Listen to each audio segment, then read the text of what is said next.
Next, we'll be going into detail on what acupuncture points are. So we'll start by their classification, then we'll look at the functions of acupuncture points, and finally their indications. So what are acupuncture points? Well, acupuncture points are sites where qi and blood of the zangfu organs and meridians flow to the surface of the body. So if we think back to our earlier example of highways being like meridians and cities being like acupuncture points, what you can think of is that acupuncture points are just like cities in the fact that cities are the locations where the majority of people are located. And just like that, acupuncture points are where the majority of qi and blood is located. And the word acupoint in Chinese is shu xie. And what this means is shu stands for to transport or flow, whereas xie is a cave opening of space. And this shows the characteristics of acupuncture points, as they are the places where the qi flows more abundantly. But the cave aspect also refers to the ability of these areas to store qi, but also refers to the feeling, as these areas can feel like depressions or slightly different to other areas of the body. And secondly, that is a specific location where the qi or blood flows more readily. And the other characteristics of acupuncture points are that qi is more active in these locations, and that these points are more responsive to disease. And finally, that pathological changes in the zangfu organs will manifest in these areas. So how do we classify acupuncture points? There are three main types of acupuncture points. Firstly, the main meridian points. These are points that are located on the 14 main meridians. So the 14 main meridians are actually just the 12 main meridians we talked about earlier, plus the 2 extra meridians, which are the Du and Ren meridians. And all points that form part of the main meridian points have specific names and fixed locations. And the majority of points that we use are located in this category. And there are 361 points in total.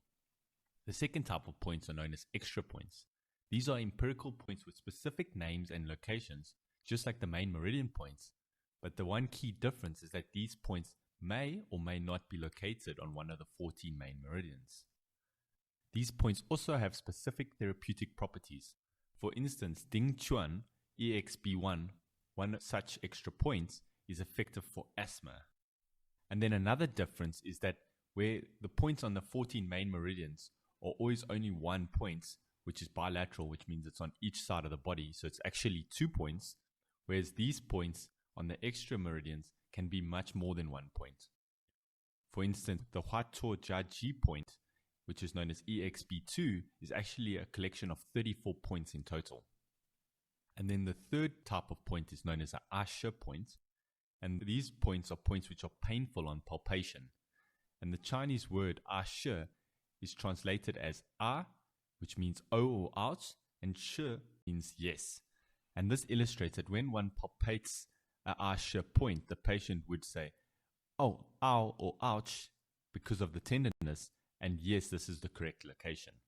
ACUPOINTS points have no specific names or fixed locations, and they can be local or distal to the injured area. Next, we'll look at ACUPOINT nomenclature. So what this means is it's how we name acupuncture points. So there are 2 main ways in which acupuncture points are named. The first way is the English way, and the second way is the Chinese way. And both methods have advantages and disadvantages, where the English points are easier to remember the names, but they don't give you any idea of what the functions or location of the points are. The Chinese method, on the other hand, is harder to remember each individual point, but the names give you ideas on where they are located and what functions the points serve. So the English method has 2 main ways in which they classify points. Firstly, main points are named after the organ or meridian on which they are situated, and this is abbreviated. For instance, if it's on the lung meridian, this will be abbreviated to LU for lung. And secondly, there is a number which classifies the points sequentially from the start of the meridian to the end of the meridian. What this means is that the first point on the lung meridian will be lung 1, the second point lung 2, and third point lung 3. And these will all be abbreviated as LU. So if we look at the examples here, you can see the first one is BL21, which BL is the abbreviation for bladder, and 21 means it's the 21st point on the bladder meridian. The second one, KI3, KI is the abbreviation for kidneys, and 3 is the third point on the kidney meridian. So the second classification method is used for extra points, and these vary between different textbooks, but the method we will use, all extra points will start with EX, which is the abbreviation for extra point, and then it will be a location, which is abbreviated. For instance, EX-B is extra points on the back, and then there will be a number. This number is different from the main points, as these points are not sequential and are not all located on the same meridian, but these points are all located on the same region. So all the back points are located together, and they all have the EX-B, and then there'll be EX-B1, EX-B2, etc. The main areas we use on the extra points is B for back, LE for lower extremity, UE for upper extremity, HN for head and neck, and CA for chest and abdomen. So now let's look at the Chinese method for classification. So the Chinese use specific names for each individual point, and these names have a few different ways in which they were named. So the first method is either geographically or from astronomy. For instance, Ryu, GB24, the word Ryu means sun and moon. Or Chengshan, bladder 57, the word Chengshan means supporting mountain. The second way they are named is based on natural phenomena, such as plants, animals, structures, or utensils. And this is points such as UG, Langten, which translates to fish border, or Tianjin, Sanjiao-ten, which translates to open wall. The final method is from form and function, and this is where it can help with remembering what the point is used for or where it is located. And according to form and function, there are a number of different ways the points are classified. Firstly, it's according to anatomical landmarks, such as Wangu, small intestine 4, which translates to wrist bone, and this tells us that Wangu is located on the wrist region. Or according to the Zangfu organ's function, such as Shentang, bladder 44, which translates to spiritual house. And why this point has this name is because bladder 44 is lateral to the BACK-SHU of the heart. And as we know from the Chinese medicine theory classes, the heart houses the spirit. Or thirdly, according to the meridian which passes through the point. For instance, Sanyin Jiao, spleen 6, translates to the 3 yin crossing. And what this refers to is that the 3 yin meridians of the foot, which is the kidney, the liver, and the spleen, all cross this point. And what this does is it helps us to know the actions of this point, as this point can be used for conditions affecting any one of the 3 meridians which cross through it. The final naming method is through the acupuncture points function, such as Yin Xiang, large intestine 20, which is translated as welcome fragrance, and this refers to the ability of this point to help treat loss of smell. Next, we'll look at the functions of acupuncture points. So acupuncture points have a number of different ways in which they can function. Firstly, they can function locally. So all acupuncture points can be used to treat a condition affecting its local area. For instance, stomach 2, known as Sibai, which is located near the eye, can be used for eye problems. Or Ren 12, which is located on the upper abdomen, can be used for stomach problems. The second function is a distal function. What this refers to is that points can be used to treat conditions that aren't anywhere near where the point is located. And this is based on the characteristics of specific points. And the main points we use for this type of function is points that are located below the elbow and knee joints. One such example is stomach 36, which is Zusan Li. And this point is located just below the knee and therefore could be used locally for disorders of the lower extremities, but it can also be used for gastrointestinal problems, which is on the abdomen, and that is distal from where the point is located. The third way is through special functions. Special functions refer to specific actions of points, either due to the flow of their meridian, or due to their location, or finally, from many years of clinical experience, certain points have been found to have certain functions. This is points such as stomach 25, Tianshu, which can be used for both diarrhea or constipation, or points such as bladder 67, which is Ji-yin, which can be used for malposition of the fetus. And then finally, Du 14, which is known as Da Chui, which can be used to relieve fever. And when we select points to do a treatment, we always try to select as few points as possible, as this gives us better results, and therefore we try to use points with multiple functions. For instance, RIN 12, also known as Zhong-1, is a preferable point to use for stomach problems because it has the local function of being near the stomach, but it also has a special function of being able to treat stomach problems because it is what we call an alarm point of the stomach. And you'll learn about alarm points later on in this lecture. So next we will look at the indications of acupuncture points. So in later lectures we will be going into detail on the specific indications for each point. But there are also general rules for all points on a specific meridian, as each meridian has specific indications that it can treat. For instance, points on the lung meridian can be used for lung and throat problems, whereas points on the pericardium meridian can be used for heart and stomach problems. And then points on the heart meridian can be used for heart problems. And then the rest of these tables shows that when we would use points from two different meridians. So when a patient presents with mental problems, we might rather use points from both the lung and pericardium meridian. Whereas if a patient presents with chest problems, we could use points from the lung, pericardium, and heart meridian. The second table then shows the same thing from the three hand-yang meridians, where the large intestine meridian is used for conditions affecting the forehead, the nose, the mouth, and the teeth, and the triple energizer is mostly used for conditions affecting the temporal or hypochondriac regions. And then the small intestine meridian is used for problems of the occipital, scapular, and mental problems.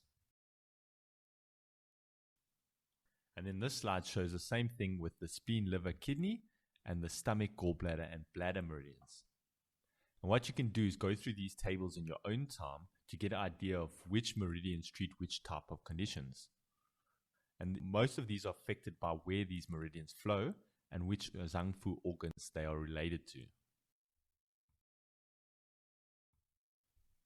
The next few slides show different areas of the body and the acupuncture points on these areas and what these acupuncture points are indicated for. So in this first one, we're looking at the head. And what you can see here from this image is the general flow of the meridians on the head. You can see in the different colors of the different meridians. And you can see which points are local to what organs. For instance, over here, all these points are local to the ear and therefore can be used for ear diseases, such as tinnitus, blocked ears, earache, whereas the points over here can be used for all kinds of eye diseases. And what you'll note here is that most points on the head are used for local disorders. In this slide, the left image is the anterior view of the thorax, whereas the right image is the posterior view. Once again, the two things to note here are firstly the flow of the meridians on both the anterior and posterior aspects of the body.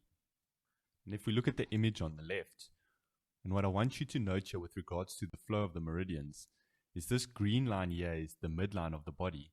And it is important to note where these meridians, the pink, yellow, and light blue meridians, change direction, as this will help you locate the points in the future. We'll go into more detail on each meridian in further lectures. And then the indications for points on the anterior and posterior thorax is normally for conditions affecting the local organs near where the points are located. For instance, if we look here on the left image, all these points here are located near the lung and heart, and therefore you'll see they have functions to treat diseases of the chest, lung, and heart. And this is the same with the points on the back.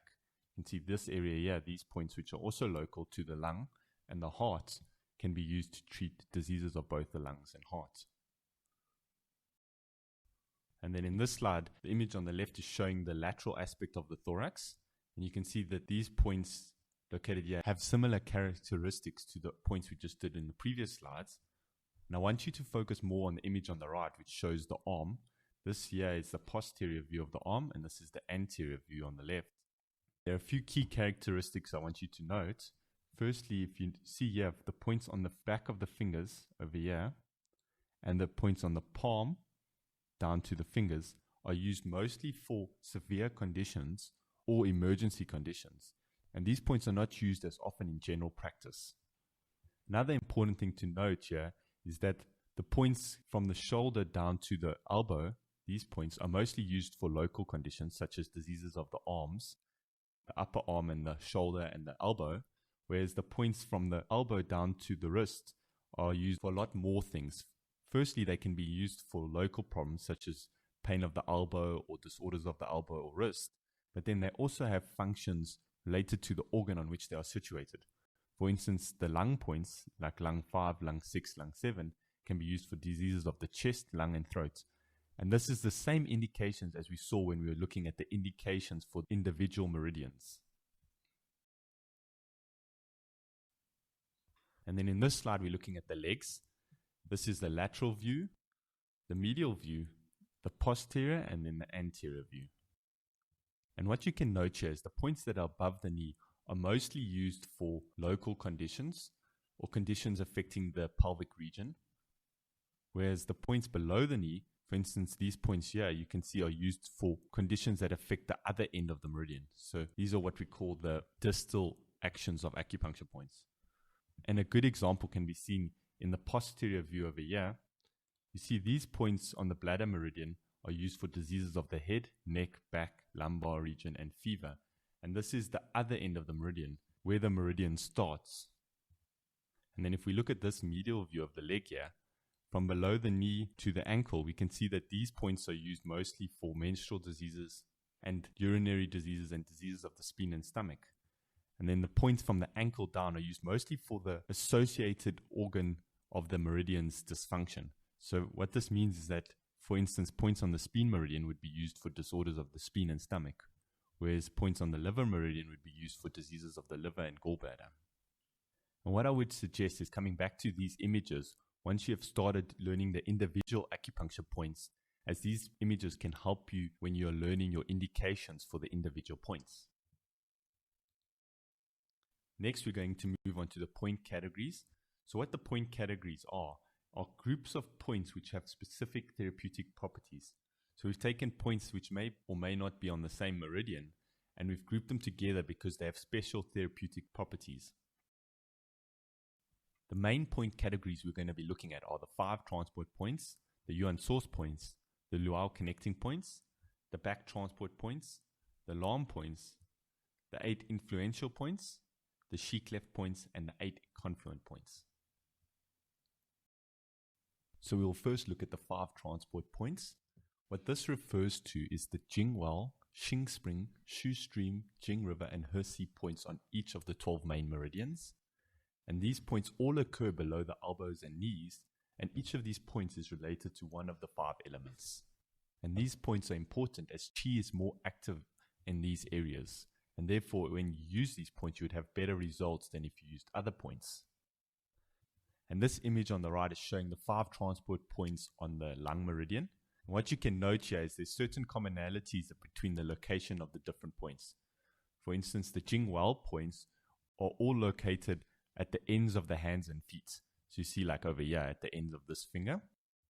And then the Xing Spring points are all located distal to the MCP, which stands for the metacarpal phalangeal joint, or if they're on the feet, they'll be distal to the metatarsal phalangeal joint. So that's this joint over here. And you can see in this instance, it's not true, but most of the other points do follow this rule. And then the Shu Stream points are located proximal to the MCP, which is, if the MCP is here, then it is correct, it's proximal to this joint. And then the Jing River points are normally located near the wrist or knees. So we can see this Jing River point is close to the wrist. And then finally, the He points are located near the elbow or knees. And this one is also located here near the elbow. And then the naming of these points originated from ancient times when they thought of the flow of qi to be similar to that of the flow of a river.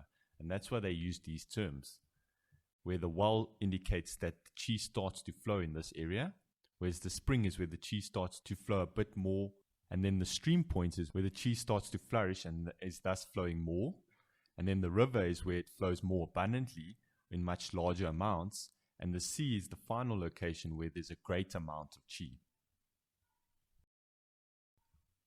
And then this table shows the 5 transport points on the yin meridians, which are the lung, the pericardium, the heart, the spleen, the kidney, and the liver. And then it also shows the element that each of these points belongs to: the Jingwell are the wood, the Xing Spring are the fire, the Shu Stream are the earth, the Jing River are the metal points, and the Hesi are the water points. And this is for your reference later on when you are learning these points. And then this table here shows the same, but for the 5 transport points on the Yang meridians. Also note here that the elements change with the Yang meridians. The Jingwell on the Yang meridians is actually metal, whereas on the Yin meridians it was wood. And then how does the 5 transport points apply to our clinical practice? Well, there's 2 important things we can do with these points. Firstly, we can use these points as they have special indications, and all the Jingwell points can be used for disorders of the chest and stomach. The Xing Spring points can be used for excess heat conditions in the body. And the Shu Stream points can be used for heaviness of the joints or joint pain. The Jing River points can be used for tachypnea, cough, cold, and fever. And the Hesi points can be used for the reversal of the flow of qi. This is conditions such as vomiting, diarrhea, or any other such conditions. And then the second way we can use them is according to the 5 elements theory. And from the ancient text, the Nanjing, they state that we treat a deficient syndrome by nourishing the mother organ and treat an excess syndrome by reducing the child organ. And what this means is that when we select a point, we will select a mother point to treat a deficiency syndrome and a son point to treat an excess condition. And this is taken from the 5 elements theory, which you learnt about in your theory lectures. And there are 2 ways in which we can use this. Either we can treat on the same meridian which has the disorder, or we can treat on a different meridian to the meridian which is dysfunctional. So if we look at the images on the right, the image on the bottom right is the table showing the 5 yin meridians. So if you had a patient who presented with a disorder of the liver meridian, where the liver meridian was in excess, if we were doing the treatment on the same meridian, what we would first do is look at the liver meridian, which is the wood element. Then we would have to treat the point, which is the sun element, which is fire. So what we would do is we go down here to the liver meridian, and we are going to look for the fire point on this meridian, which is liver 2. And then we will needle this point in order to treat the excess of the liver meridian. And in the same way, if the liver was in deficiency, we'd have to go to the mother element, which is water, and therefore we'd go back down here to the table and we'd use liver 8 in this case to help tonify the liver meridian. If we were treating a different meridian from the meridian affected, when the same liver meridian was in excess, we'd first have to find out which meridian is associated with the fire element, which is the heart meridian, and then we'd find the fire point on the heart meridian. So if we go here to the heart meridian, you can see here that heart 8 is the fire point on this meridian.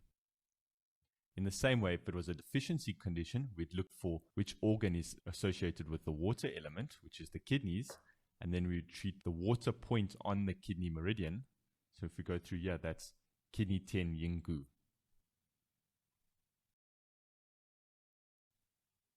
And then next we're looking at the lower C points. So the lower C points are part of the 5 Shu points. They're actually another set of Hesi points that belong to the 6 Fu organs, and they are located on the foot Yang meridians. So all 6 Fu organs have another extra pair of Hesi points. And on the stomach, gallbladder, and bladder meridians, the lower Hesi and Hesi point are the same. Whereas on the large intestine and small intestine meridians, the Hesi point is located on the stomach meridian. And then the triple energizer Hesi point is located on the bladder meridian. And the function of these lower Hesi points is to treat the disorders affecting the 6 Fu organs. And in the table below, you can see the lower C points for the 6 Fu organs.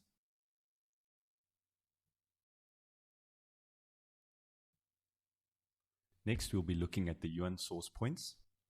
So these are points near the wrist or ankle where the source qi, which is another name for the yuan qi or the original qi of the Zangfu organs, collects. And these points are used chiefly to treat conditions that affect the Zangfu organs. And these points are unique in that they can be used with the Luao connecting points, which we'll learn about next. And what we do is when we use them together, it's called the Yuan-Luao theory. And what we do is we use the YUAN-SOURCE point from the affected meridian plus the Luao connecting point on its associated meridian.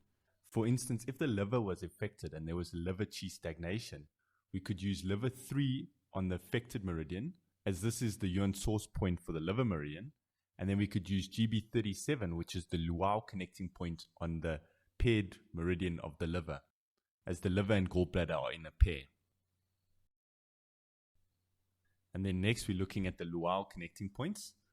So these points are points on the extremity which link the interiorly and exteriorly related meridians. And there are luau connecting points on all 12 meridians.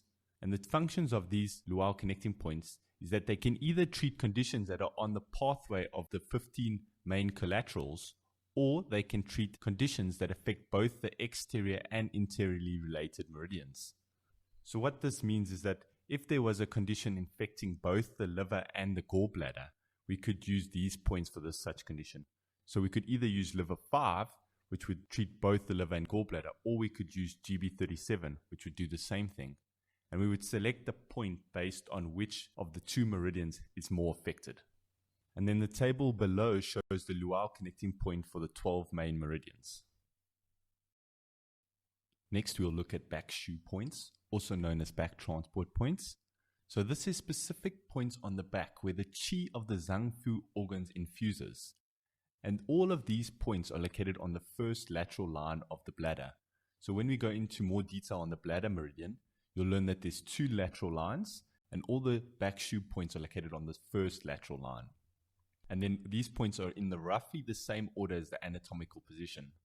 So if you look at the image here on the right, what this means is that, for instance, here's the lung area. So the BACK-SHU of the lung is located over here, whereas the BACK-SHU of the kidney is located down here, and here is the location of the kidneys. So the points roughly follow the same order as that of the organs. Next, we're looking at alarm points, which are also known as front mu points. So these are similar to the BACK-SHU, as in they are points where the zangfu organ's qi infuses. But the difference here is that these points are located on the chest and abdomen, and they are also located near the anatomical organs. But another key difference here is that these points are not located all on one meridian. These points are on a lot of different meridians. So how do we use BACK-SHU and front mu points in the clinics? So the first and main way we use these points is to treat disorders of the zangfu organs. For instance, we'll use REN12, which is the front mu of the stomach, to treat disorders of the stomach. And if it was something such as stomach cold, then we could do moxibustion on REN12, and that would treat the stomach cold. And then secondly, we can use them to treat the related tissues or organs. So in the 5 elements theory that you learned in your theory lectures, each one of the zangfu organs has a related orifice and a related tissue. And we can use these points specifically to treat disorders affecting those related orifices or tissues. For instance, we could use bladder 18, the BACK-SHU of the liver, to treat eye disorders, as according to the zangfu theory, the liver's orifice is the eyes. The third way we use them is we press and palpate the BACK-SHU points to feel if any of these ones have any sensitivity, as sensitivity over a specific BACK-SHU point can indicate a disorder in the related organ. For instance, if there was tenderness in bladder 13, the BACK-SHU of the lungs, this may indicate that there's a disorder or dysfunction in the lungs. The 2 things you would look for when you palpate these points is either the patient feels relief when the points are pressed or knots on these points. The 4th way we can use these points is taken from the Nanjing, which says yin diseases run on the yang aspect and yang diseases in the yin aspect. So there are a number of different translations as to what this means. One such translation says that what this means is that yin diseases or disorders of the yin organs run on the yang aspect, which means they affect the yang aspect of the body. This is the back part of the body. So therefore, what it means is that we would use points in this area. So we would use BACK-SHU points to treat disorders of the zang organs. And conversely, because yang diseases are on the yin aspect, so disorders of the yang organs would then be in the yin part of the body, which is the front part. We would thus use the front mu points to treat disorders of the fu organs. So how this would work in clinic is that we would use bladder 23 for kidney disorders. Firstly, because bladder 23 is a BACK-SHU and the kidney is a yin organ. And then we would use RIN-12, which is a front mu, to treat stomach disorders, which is a young organ. And then the final way is that we can use a combination of front mu and BACK-SHU points when treating conditions. For instance, we could combine bladder 21, the BACK-SHU of the stomach, with RIN-12, the front mu of the stomach, to treat stomach ache. Next, we'll be looking at the 8 influential points, also known as the Ba-Hui points or the Hui meeting points. These points are the gathering points of the Zang, the Fu, the Qi, the blood, the sinews, the vessels, the bones, and the marrow. And each point is the gathering point of one of these 8 substances. And they are all located either on the trunk or the extremities. And how we use these points is that we use these points to treat disorders of their associated substance. So for instance, if you look here at bladder 17, which is the influential point of blood, we can use bladder 17 for any type of disorder of blood. And there are many different types of blood disorders, but an example of one such disorder would be bleeding due to blood heat. This could be seen in symptoms such as coughing blood or vomiting blood or any other disorder where the blood is not being held in the blood vessels. And if we look at GB34, which is the influential point of the sinews, we can use GB34 for any disorder affecting the sinews. So an example of disorders of the sinew would be when a patient complains of stiffness or tightness in the muscles or joints, which is limiting their movement, or strains of tendons. This is anything like tennis elbow or any other such strain. And then next we're going to look at the XI-CLEFT points, also known as the XI-CHU points. These are the points where qi and blood deeply converges on the body, and therefore they can treat the meridians as well as their Zangfu organs. And these points are especially used for treating acute diseases. An example of this is stomach 34 over here is used for acute stomach ache, or lung 6, which is used for acute hemoptysis. And then these points can be combined with the 8 influential points we just talked about to increase the effectiveness of the treatment. So how we would use these points is, for example, if a patient had hemoptysis, we know lung 6 is good for acute hemoptysis. But because hemoptysis is a bleeding disorder and thus a disorder of the blood, we could also use bladder 17, which is the influential point of blood. Or if a patient presented with acute stomach ache, we could use stomach 34, the XI-CLEFT point of the stomach, as well as RIN-12, which is the influential point of the Fu organs, and the stomach organ belongs to the Fu organs. The next point category is known as the 8 confluent points and should not be confused with the 8 influential points that we talked about in the previous slides. The 8 confluent points are points on the extremity where the 8 extra meridians cross the main meridians, and therefore these points are used to treat disorders of the 8 extra vessels. So if you had a disorder of the Rin meridian, you could use lung 7 to treat such disorder. And an example of dysfunction of the Rin meridian would be related to the Rin meridian's function. So because the Rin meridian is the conception vessel and thus is responsible for our reproductive function, a patient with a dysfunction of the Rin meridian could have genital pain or dysfunction of the reproductive organs. Or a disorder affecting the Du meridian, we could use small intestine 3 to treat this condition. And then the final thing we're going to talk about is what we call crossing points. So this is any point where 2 or more meridians intersect. And the reason why these points are important is that they can treat both their own meridian as well as those that cross it.